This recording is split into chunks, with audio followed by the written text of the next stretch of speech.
Не забываем про вибру. Extreme, кстати, хороший. По питанию секция титаната 30-ка. И качает этот Тарамс 3000.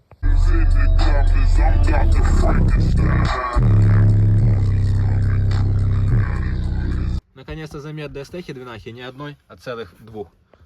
Пик 34 Гц, на нем и давим.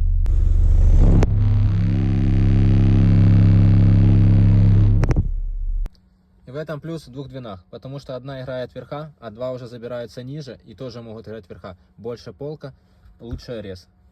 И лучше, чем одна пятнаха.